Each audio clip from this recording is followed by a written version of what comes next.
Hello you guys, welcome back to my YouTube channel. If you see my face for the very first time, hi, my name is Ayomi Ade. I'm a medical laboratory scientist and I am a new mom. Clack it. Happy New Year, you guys. If you are a returning subscriber, thank you very much for coming back.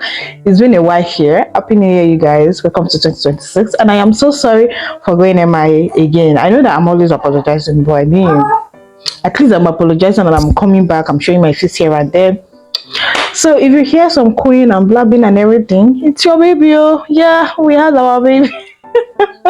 We are going to go into the gist today. I'm going to give you guys all the teas and probably I'll show you guys baby's face before the end of this video or at the end of the video, because to be honest, baby clocked 4 months yesterday, and that is why I've decided that, you know what, you don't do.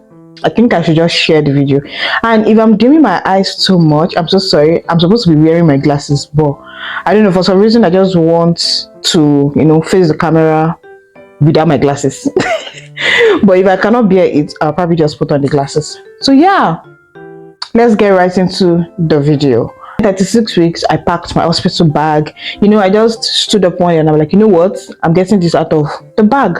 So the delivery of the baby was, miraculous. It was emergency.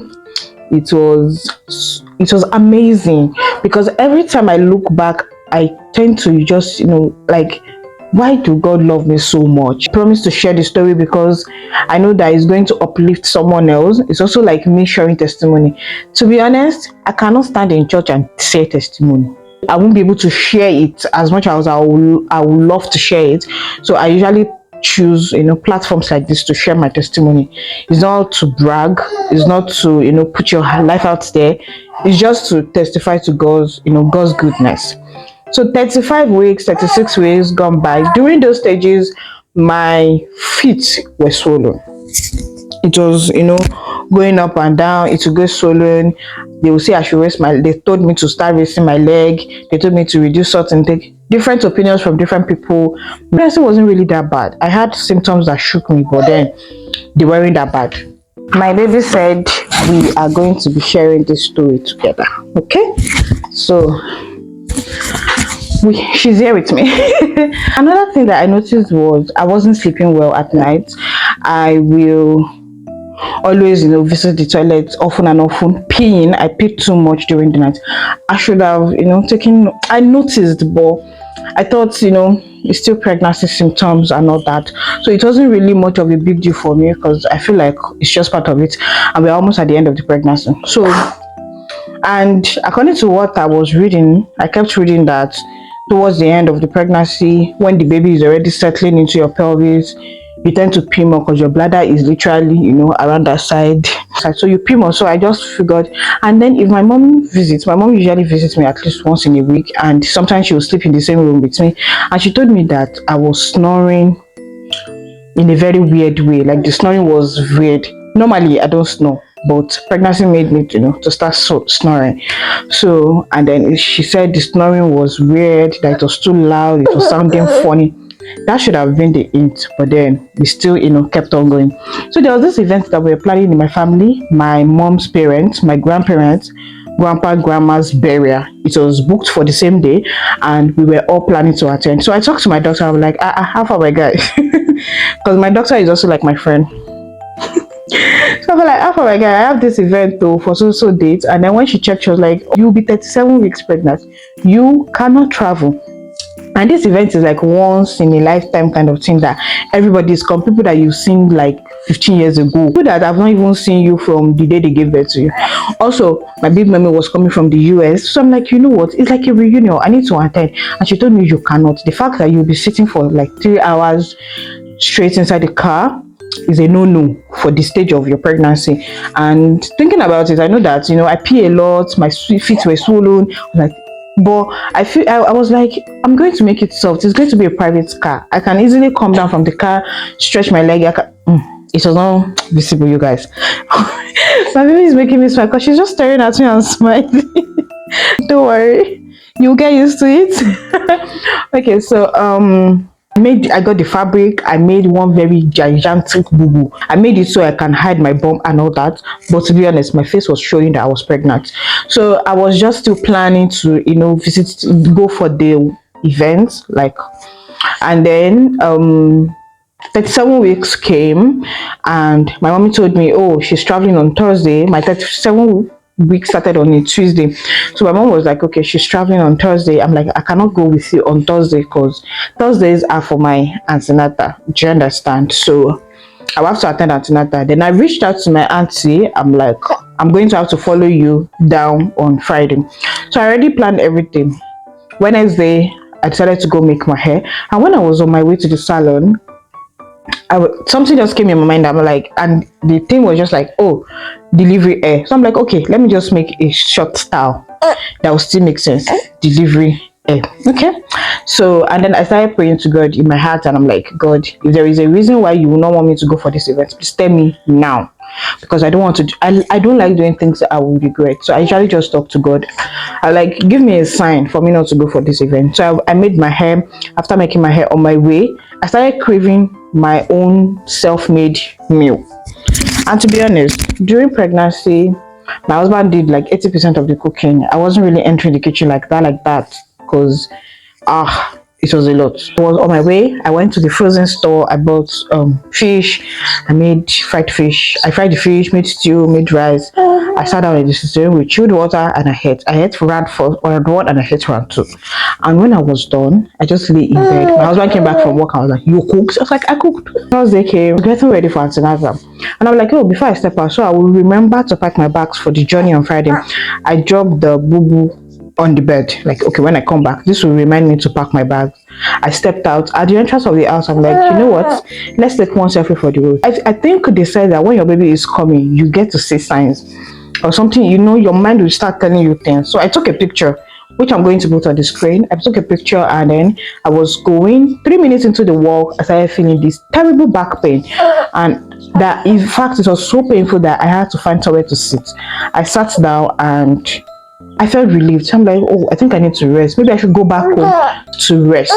But then, antenatal is always sweet. And the fact that it is also where I was working. So it's like a home away from home. So I struggled. I tried. I went for antenatal. When I got to the hospital, I started seeing, staff of the hospital. I started causing trouble. I started looking for people's trouble. I abused people. I would laugh. I would crack jokes.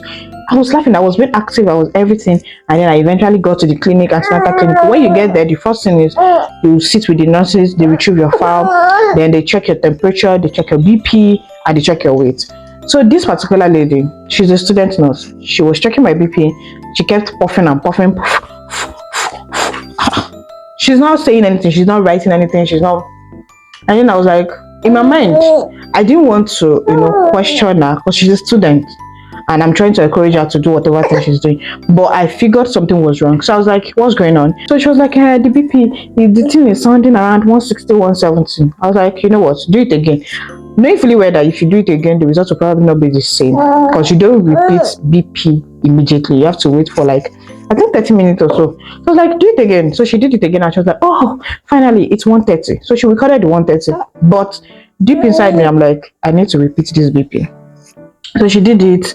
She wrote it down in my file. I did other things, and I went for scan. So I told her that, don't worry, before we finish the whole event, I'm going to come back so you can check again. She said, okay. So I went for scan. While I was at the scan, I kept, laughing with the sonographer. We were smiling. The sonographer was like, your baby can literally pop out any moment from now. I said, Audiio, you should start getting ready. Oh my God, the scan. It was now time for me to see doctor. So when I got to the doctor's side, there was another nurse who happened to be a senior staff. So I was like, can you help me check my BP? So she checked, and she brought out a red pen and wrote the figure. You guys, I was still, causing trouble, because I remember that I was looking at her, the way she put all the way she put other files beside and carried my file into the doctor's office. I knew something was wrong, but then I was in front of another staff. I was causing trouble. I was looking for that person's trouble. The person we were laughing, and I saw it, and I was like, you know what, please excuse me. I went to see the doctor's office, and The doctor was like, sure, you know that you're not going home today. We are going to have to admit you and probably bring your baby out. So I was like, what's going on? She said, your BP is 170/100, if I'm not mistaken. I'm like, what? I'm like, you know what? Just give me medication. I'm not saying you will not admit me. Just give me medication. Let me come back on Monday. I'm traveling. Let me come back on one day. And then I was even like, there's nobody to stay with me, that everybody have traveled before we conclude. But in fact, I told you you're not going for that event. Before we conclude, go and do a urine analysis. So I went to the laboratory, which happened to be my department. I did urine test, sign of protein in my urine. And it's not even just sign, it's showing that there's protein in my urine. And if you are conversant with this, you should know what that means. So that is the diagnosis for pre-eclampsia. So I took it back to the doctor and she was like, we need to monitor you. There's no way you're going back home. I'm like, you know what? Let me just go back to the clinic. So on my way back to the clinic, I picked the call. I picked my phone and I called my mom. Hello, mommy, this is what they are saying. And she was like, hey, don't let them do CS for you. Oh no, we need check go for pay. You know, those African modesty. And that was not what I wanted to hear. I wanted someone that will, you know, try to calm me down, not try to raise my BP anymore. So I was just like, you know what? I just ended the call.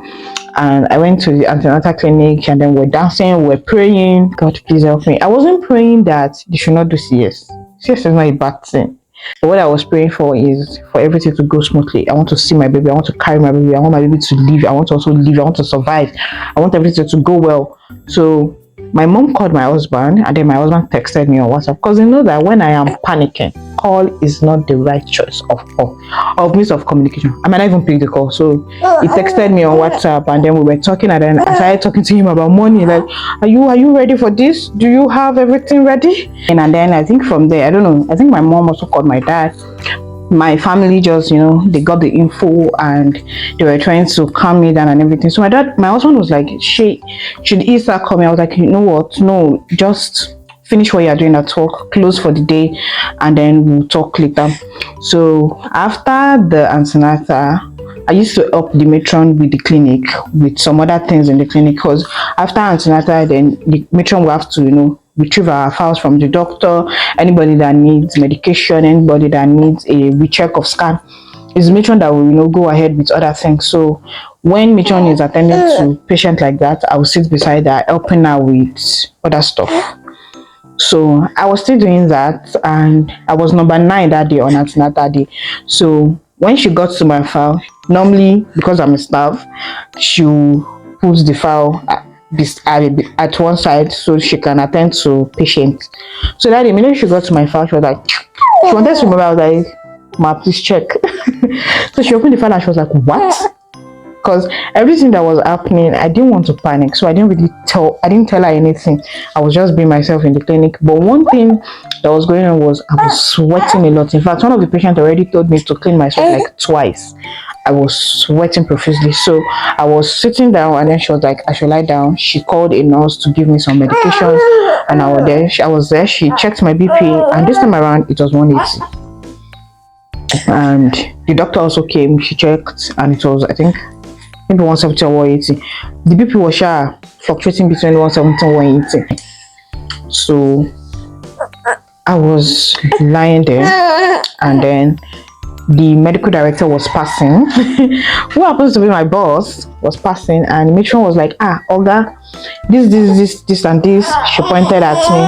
Olga was like, oh, very early tomorrow morning, 6:30 a.m. is going to come and do the procedure, which is cesarean section. And that was when the reality started kicking in. I'm like, seriously, this thing is actually happening. And I texted my husband, please, when you close from work, go home, go to so place, you'll see hospital bag, and then you can start coming to the hospital.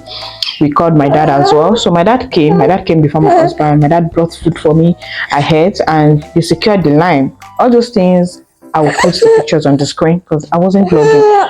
I wasn't even thinking of vlogging. So I heard my siblings were there.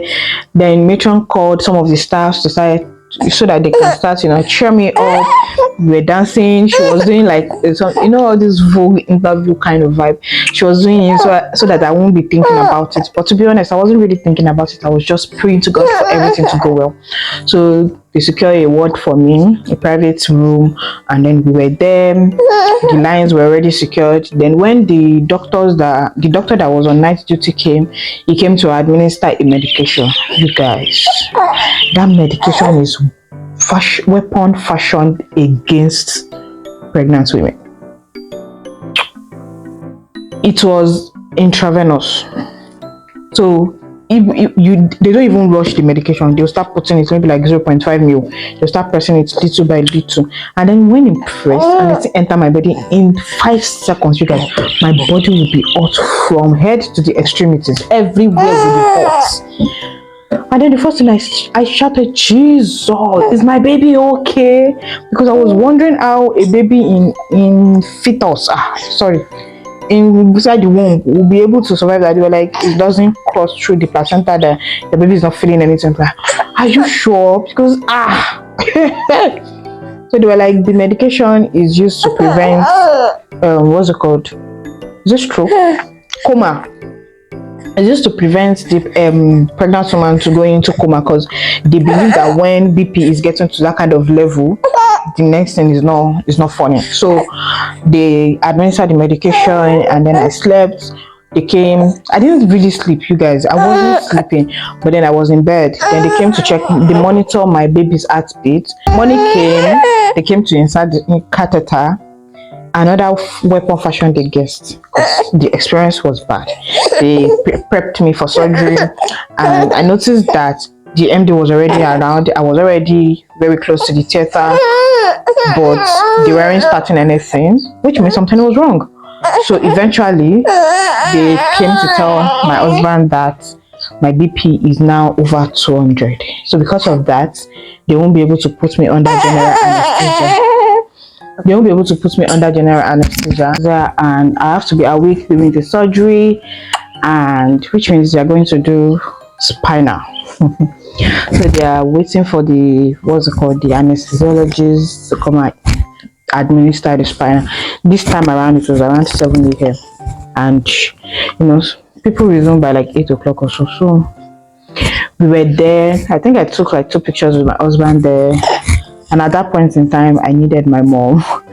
Okay, the thing is, ever since that call with my mom, the previous day, my dad said I should stop. Myself and my husband, we should stop carrying my mom around. We should not tell her anything. We should not even tell her that I'm going for surgery. We should just let her be, because she's already at the events. And Friday was like the wake up, the song of praise, and all those things. And then she'll be panicking, and then she'll also be passing the panicking this thing to us in Ibadan here. So we stopped giving her information. We're just telling her that I was being monitored, and that was it. So I remember being on the bed in the theater, and then in my mind I was trying to pray at the same time. I didn't even know what to say, so I needed my mom. So I was just there, and all the instruments were already arranged. I could see everything, and then one of the administrative staff came in, and she held my hand and she prayed for me. And that was one of the sweetest things that someone has ever done for me in my life, because I felt it. It was so powerful that I couldn't cry, but it was so emotional for me. I loved that moment. She prayed for me, and there was this peace that came after. I was just there. So the person that would administer the anesthesia eventually came. In fact, he was rushing everything. So sit down, do this, do that. They administered it, and he was like, can you try to move your legs? And I was shaking my head that I can't. He was like, I need you to talk to me. Talk to me. And then I was trying to talk, and you guys, it was as if I became a talkative immediately. I started talking. I think I talked throughout the surgery, because I started asking questions. I started asking questions. I started, I think the next thing I saw was them trying to form a bridge. So there was a coverage between my tummy and my face or something. So I couldn't see what they were doing. And then the next thing I felt was the doctor's hand on my tummy, and I think he was praying, and then that relieved me a little bit, and I felt tugging. When you're trying to wash clothes inside a bowl, and then you're doing like shoo, shoo, shoo, shoo, shoo. That was what I was feeling. And then in seconds, I heard my baby cry. And I shouted, Matron. And Matron was like, okay, baby, I'm coming. Then they brought the baby to the other side. I'm like, oh. The fact that I saw a chubby cheek and a full air, she had like a full that even calmed me more. And then there was a BP machine that was, I don't know what's it's called. There was a BP machine that was plugged together to my arm, so they were monitoring my BP all through. And then I was looking at the screen and I saw how the thing was fluctuating. It would go up, it would come down, it would go up. At the end of the day, you guys, it was successful. I was carried out of the theater, and the people that even carried me, I would say abusing them. Why did you wear kineko? So I was there and I was in bed. They told me that because I got spinal anesthesia, I should not raise my head for 24 hours. So you guys, I was literally like this on the bed for 24 hours. More than 24 hours, of course. Even after the time had passed, there was nobody to turn me. There was nobody around me that period. So I had to wait for someone to come and turn me. So I was there for 24 hours. My dad eventually called my mom. Alpha, your baby don't born, baby. It was an exciting moment because, you guys, thinking about it now, I felt baby came October 31st, and it's been joy all through. So that's how my emergency C-section turned into miracle. God came through for me, to be honest, because imagine I didn't go for antenatal that day. Imagine I had gone back home. Imagine I had gone for the event with my mom on Thursday. A lot of things would have happened. Imagine I had slept with 200 BP, you guys. What would have happened? And everything has been beautiful since then. We've been at home exclusively breastfeeding ourselves, and she's been reaching a lot of milestones that are beautiful. So my baby's name is Soteria, and a lot of people have been asking me what Soteria means. She's amazing. She's the sweetest baby ever. I'm like 4 months after. People should forgive me. It's not my fault. So this is Soteria. I'm coming to you. This is my, look at the, yay! Say hi! Oh, good job! What are you staring at? So this is Soteria. Soteria is amazing. She's cute. She smiles a lot, and she doesn't cry unnecessarily. Thank you for standing by me. I think I started this channel when I was. Another thing that has not been motivating is the fact that YouTube is becoming a lot. A lot of people have stopped creating. A lot of creators that I know on YouTube, I feel like 80% of the people that I subscribe to on YouTube are no longer posting, and it's not motivating because I'm like. But then I'll still, keep showing my face here and there. Thank you guys so much for watching. If you're yet to subscribe, please subscribe to my channel, like, share, and drop a comment. And I will see you guys in the next one.